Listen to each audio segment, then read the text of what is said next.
Hello guys, सबैजनालाई good morning, नमस्ते। फेरि पनि म धेरै दिनपछि एउटा भ्लग लिएर आएको छु गाइज। आज चाहिँ हामी चाहिँ सुपाई देउराली जान दर्शन गर्न जान भनेर बिहान बिहान उठेर नुहाएर हिँडेको छौँ गाइज। भिडियो कस्तो लाग्छ लास्टसम्म हेरिदिनु होला।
ल हामी चाहिँ अहिले ठाडा अमराईदेखि यति माथि गइएछ।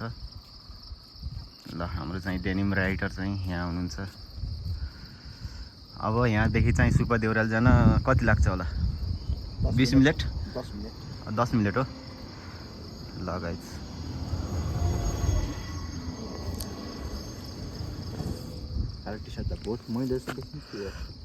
जाऊँ।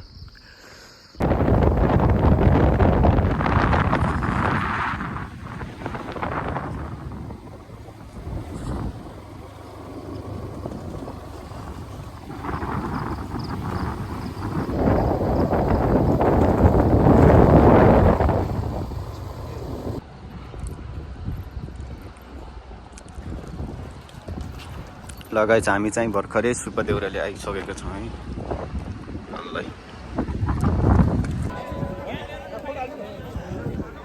लगाइछ सुपा देउराली अब दर्शन हुँदैछ।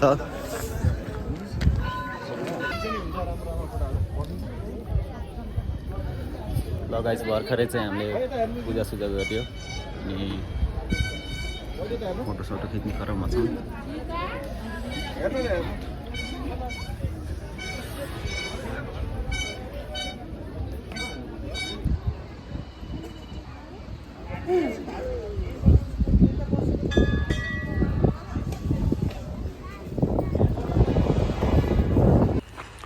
ल गाइज फाइनली भर्खरै पूजासुजा गरेर भ्याइयो। अब चाहिँ ऊ त्यो पुलमा जान भनेर आएको छौँ हामी दुईजना भएर।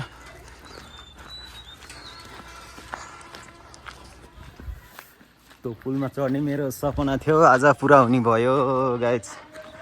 टक्क अब यो पुलमा गइन्छ गाइज, देख्न सक्नुहुन्छ त्यति माथि छ। ओहो सकिन्छ कि नै, म त डर लाग्छ क्या डेनिम यार।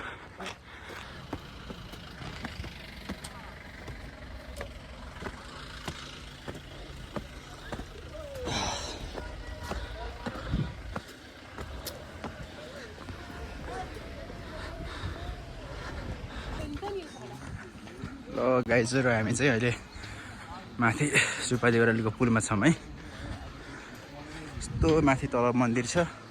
यहाँनिर चाहिँ हाम्रो ठुलो के भन्छन् रे झोलुङ्गे पुल छ, बाटो तल छ।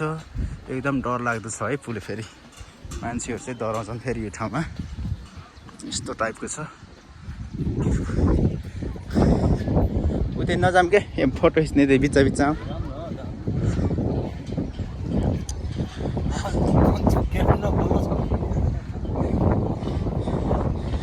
अन्त खिचिन्छ भइरहेको तेर्सोमा।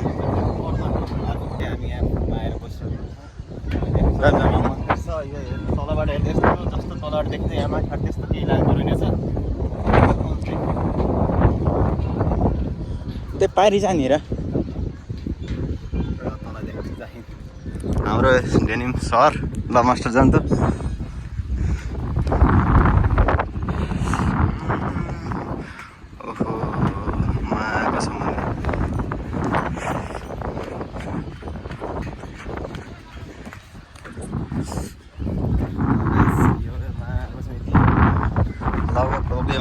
सबैभन्दा अल्को पनि सक्छ पुल। यहाँबाट खस्यो भने त गयो क्या त्यति तर वेट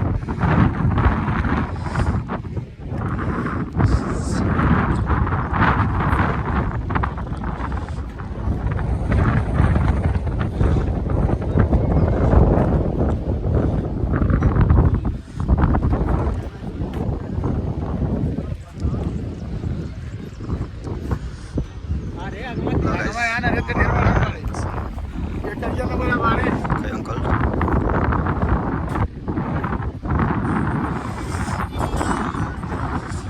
चल मोबाइल गर्नु भन्दाखेरि जाउँ न पारि एकचोटि उहीँ गएर बसौँ दाइ त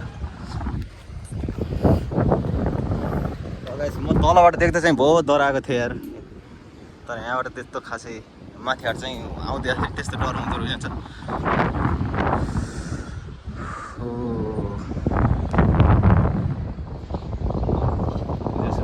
सबै भइसक्यो